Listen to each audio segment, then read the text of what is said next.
berdasarkan data Konsorsium Pembaruan Agraria KPA tahun 2023 menempatkan NTT masuk 10 besar daerah dengan konflik agraria terbesar di Indonesia, di mana tipologi konflik tersebut dominan bersifat vertikal, yaitu konflik antara masyarakat adat dengan pemerintah daerah. Pertanyaannya, bagaimana strategi paslon agar proyek-proyek strategis nasional di Labuan Bajo tetap berjalan tanpa mengorbankan kepentingan masyarakat adat atas hak wilayah dan ruang kehidupan mereka seperti yang terjadi di Wayasano dan di Pulau Komodo? Silakan dijawab.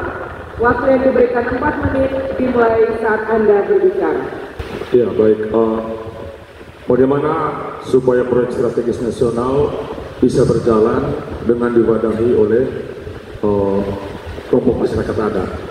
Kami punya strategi. Ketika nanti kami terpilih, kami akan menyusun yang namanya buku putih untuk mewadahi kelompok masyarakat adat yang dulu dikenal dengan institusi adat masa lalu yang dinamakan dengan kedaluan.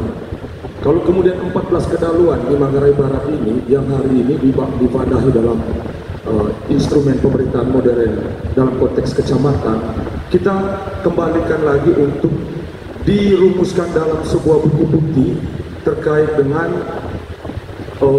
penyusunan dokumen adat yang berhubungan dengan penyelesaian masalah dan konflik tanah kepemilikan lahan. Karena kepemilikan lahan ini, tanah ini erat dengan fungsionaris adat yang ada di ulayat.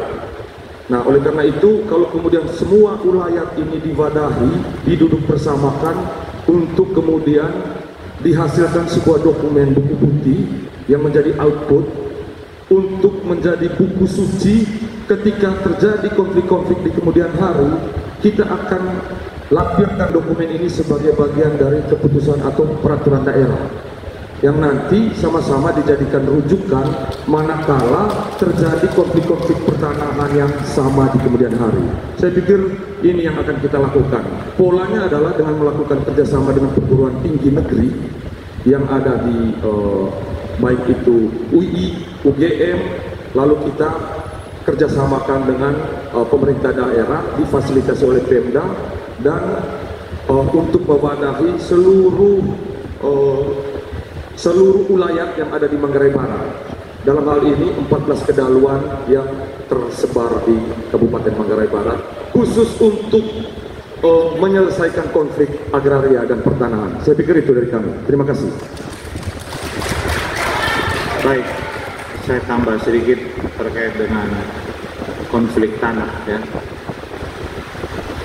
Konflik tanah ini kita akan mendorong pihak-pihak yang berwenang untuk membentuk Satgas percepatan penyelesaian konflik, terutama konflik lahan, terutama dalam sertifikasi lahan yang jelas. Kita tahu bahwa di 4 desa di Poros Selatan saat ini masyarakat mengalami keresahan akibat status tanah KPL. Yang kedua, masyarakat di Pulau Komodo yang terancam saat ini dengan relokasi. Keberpihakan pemerintah daerah akan kita betul-betul mengoptimalkan bagaimana kami sebagai pemimpin daerah ini harus berpihak terhadap masyarakat rentan.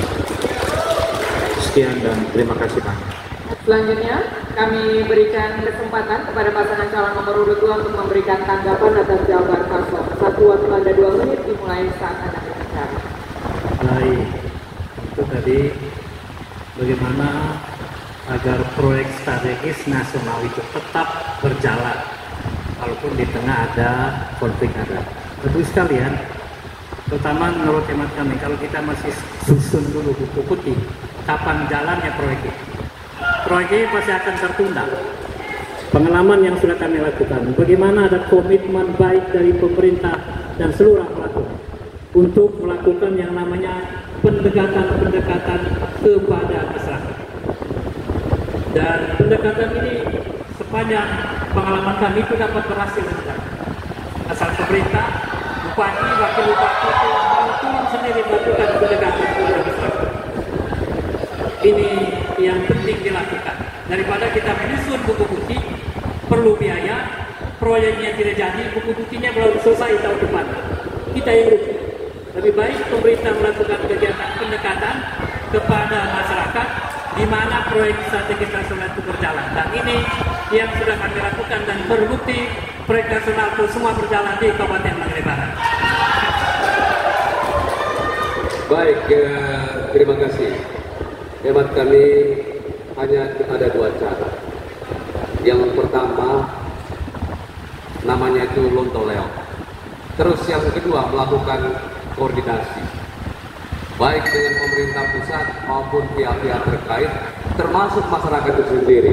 Lagi-lagi kehadiran pembangunan itu masyarakat tidak boleh menjadi objek, tapi harus didorong kehadiran pembangunan, baik itu proyek strategis nasional harus menjadi subjek. Lagi-lagi betapa penting yang namanya duduk bersama yang disebut dengan lontoleo dan koordinasi. Saya kira itu kuncinya. Terima kasih. Baik, Pak Sadi, terima kasih. Kami berikan kesempatan kembali pada pasangan calon nomor urut 1 untuk memberikan tanggapan balik. Waktu ada 2 menit dimulai dari sekarang. Baik, kadang-kadang terburu-buru juga itu tidak baik. Tadi paslon nomor 2 mengatakan lontoleo, tapi ini fakta di lapangan bahwa contoh terkait proyek yang ada di Golomori, masih banyak sekali masyarakat yang tidak menerima ganti rugi lahan. Dan ini kami temukan saat kami turun ke lapangan. Banyak sekali yang mengeluhkan soal itu. Apakah dengan hanya mau supaya proyek itu cepat, tapi lontoleonya itu apa hasilnya? Ya kan? Terbukti banyak sekali masyarakat di sana yang mengeluhkan bahwa ganti rugi tanah mereka untuk pelebaran jalan dan lain-lain itu masih tidak adil. Dan saya harus ingatkan bahwa di sana terjadi yang namanya ketidakadilan atau pilih kasih. Tebang pilih, dipilih-pilih baru ditebang. Waktu, Cukup.